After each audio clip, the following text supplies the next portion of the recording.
అధ్యక్షతన AP cabinet సమావేశం కొనసాగుతోంది. పలు బిల్లులకు కూడా మంత్రివర్గం ఆమోదం తెలిపే అవకాశాలున్నాయని సమాచారం. 4 అంతర్జాతీయ కన్వెన్షన్ సెంటర్ల నిర్మాణానికి మంత్రి మండలి ఆమోదం తెలపనున్నట్లు తెలుస్తోంది. సిఆర్డీఏ అథారిటీ ప్రతిపాదనలపై కేబినెట్ ఓ నిర్ణయం తీసుకున్నట్లు సమాచారం. ఆగస్టు 15వ తేదీ నుంచి మహిళలకు ఉచిత బస్సు ప్రయాణంపై చర్చించనున్నారు. నాలా ఫీజు రద్దు అంశంపైన కేబినెట్లో మాట్లాడనున్నారు.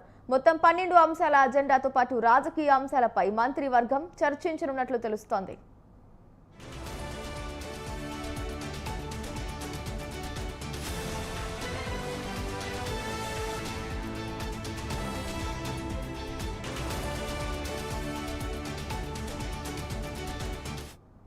సీఎం చంద్రబాబు అధ్యక్షతన ఏపీ కేబినెట్ సమావేశం అయితే ఇంకా కొనసాగుతోంది. మరి దీనికి సంబంధించి పూర్తి సమాచారాన్ని మా కరెస్పాండెంట్ సంతోష్ ఫోన్ ఇన్ ద్వారా అందిస్తారు. చెప్పండి సంతోష్.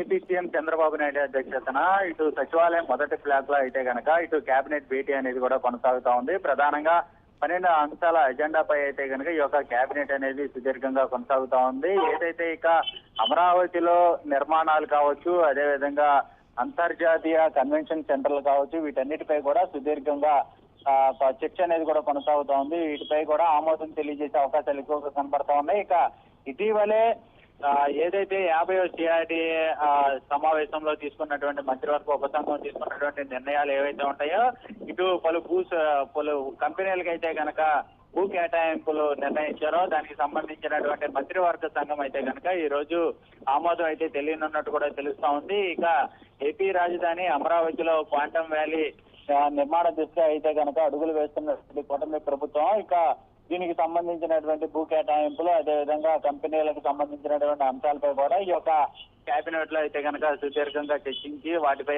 ఆమోదించే అవకాశాలు కనబడతా ఉన్నాయి. మొత్తంగా చూసుకున్నట్లయితే కనుక ఈ యొక్క కేబినెట్ సమావేశంలో అయితే కనుక ఇటు రైతులకు సంబంధించినటువంటి అంశాలు కావచ్చు, అదేవిధంగా ఇక అమరావతి రాజధాని నిర్మాణం, అదేవిధంగా ఇటు మహిళలకి ఉచిత బస్సు ప్రయాణానికి సంబంధించినటువంటి అంశాలపై కూడా సుదీర్ఘంగా అయితే కనుక చర్చ అనేది కూడా కొనసాగుతా ఉన్నట్టు కూడా తెలుస్తూ ఉంది. గ్రేటి రైట్ సంతోష్, థ్యాంక్ యూ.